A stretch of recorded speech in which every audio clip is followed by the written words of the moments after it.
Halo sahabat Siloam TV, senang sekali bisa bertemu kembali dengan saya Pendeta Aldo Wolman. Dan hari ini saya mau berbicara tentang perkataan. Tahukah kita apakah yang paling tajam di dunia ini? Kita bisa menyebutkan seluruh benda yang paling tajam di dunia ini. Katakan seperti pedang, mungkin pisau, mungkin tombak. Tapi yang paling tajam di dunia ini bukan benda atau bukan apapun, tapi perkataanmu, perkataan saya dan saudara, perkataan kita semua, perkataan sahabat Siloam TV, itulah yang paling tajam di dunia ini. Perkataan itu bisa masuk sampai ke dalam lubuk hati kita. Dan perkataan itu bisa diingat orang. Dan hal itulah yang bisa membuat orang sakit hati. Karena perkataan orang bisa tersinggung. Karena perkataan orang bisa berantem. Karena perkataan orang bisa bermusuhan. Betapa tajamnya perkataan kita. Perkataan kita mampu merusak diri kita sendiri dan juga mampu merusak orang lain. Akibat karena perkataan banyak pribadi-pribadi yang tersakiti. Dan juga orang bisa diyakini dengan perkataan kita. Itulah kekuatan dari perkataan kita. Karenanya perkataan kita itu bisa menyebabkan keluarga berantakan. Berapa banyak orang tua bermasalah oleh karena perkataan. Perkataan kita bisa menjadi masalah. Itulah sebabnya orang tua bisa bermasalah hanya karena perkataan. Anak dengan orang tua bisa bermasalah hanya karena perkataan. Suami istri bisa bermasalah hanya karena perkataan.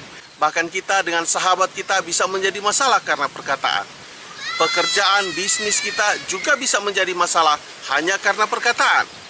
Di tempat kerja kita juga dapat masalah hanya karena perkataan. Orang yang kita kenal, orang yang tidak kita kenal, bahkan tetangga kita bisa menjadi masalah hanya karena perkataan. Perkataan kita bisa membangun seseorang, bisa memotivasi seseorang. Dan juga perkataan kita bisa juga membunuh karakter seseorang. Itulah sebabnya perkataan itu adalah hal yang paling tajam di dunia ini. Perkataan kita bisa dibawa orang sampai mati, bisa diingatnya.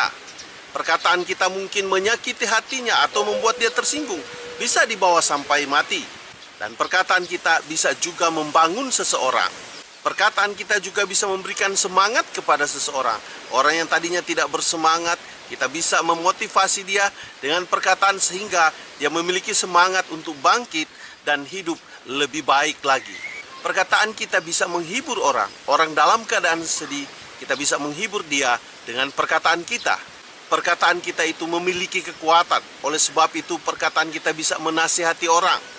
Dan perkataan kita bisa memperbaiki orang. Dia bisa memperbaiki kelakuannya oleh karena perkataan kita. Orang dapat kita berikan pengertian dengan perkataan kita. Bahkan kita bisa menghasut seseorang dengan perkataan kita. Dengan perkataan kita orang bisa marah. Tetapi dengan perkataan kita juga kita bisa merubah pendirian seseorang. Perkataan kita bisa mengajar seseorang untuk melakukan hal yang baik, untuk berbuat hal yang baik. Tapi sebaliknya perkataan kita bisa membohongi orang lain. Ada berapa banyak orang yang menjadi korban dari hal yang bohong oleh karena perkataan. Perkataan kita bisa menutupi apa yang kita pikirkan, juga bisa menutupi apa yang kita rasakan, dan juga bisa menutupi apa yang kita perbuat. Bahkan bisa menutupi keadaan yang terjadi dalam kehidupan kita. Perkataan bisa memerintah orang, tetapi sebaliknya perkataan juga bisa melarang seseorang. Sahabat Siloam TV, mari kita dapat mempergunakan perkataan kita dengan baik untuk hal-hal yang membuat orang bisa termotivasi, untuk hal-hal yang mendorong orang, bukan melunturkan semangat seseorang. Perkataan bisa membuat orang menjadi setia, tapi dengan perkataan juga bisa menghilangkan kesetiaan seseorang. Karena orang bisa tahu ciri khas kita dari perkataan kita. Dan juga orang bisa mengetahui asal kita dari dialeknya kita berbicara. Orang bisa membedakan antara asal seseorang karena perkataan kita. Perkataan kita bisa membuat orang bermusuhan, bahkan bunuh-bunuhan. Karenanya, berpikirlah sebelum engkau berkata. Sebab perkataan kita dapat menentukan hidup kita dan hidup orang lain. Karena apa yang ada dalam hati kita, apa yang ada dalam pikiran kita, dan apa yang akan kita buat, dapat kita sampaikan itu lewat perkataan kita. Orang dapat mengambil keputusan karena perkataan kita. Tetapi juga orang tidak dapat mengambil keputusan karena perkataan kita. Oleh karenanya bijaklah dalam menggunakan perkataan, sebab perkataan kita itu adalah hal yang paling tajam di dunia ini. Selamatkan dirimu dan orang lain dengan perkataanmu, sebab dari perkataan kita dapat membuat orang bertobat, dapat membuat orang sadar, dan dari perkataan kita dapat membuat orang datang kepada Tuhan. Cukup sekian video dari saya, dan sampai kita ketemu pada video yang berikut. Tuhan memberkatimu, saya bawa dalam nama Yesus. Haleluya, amin.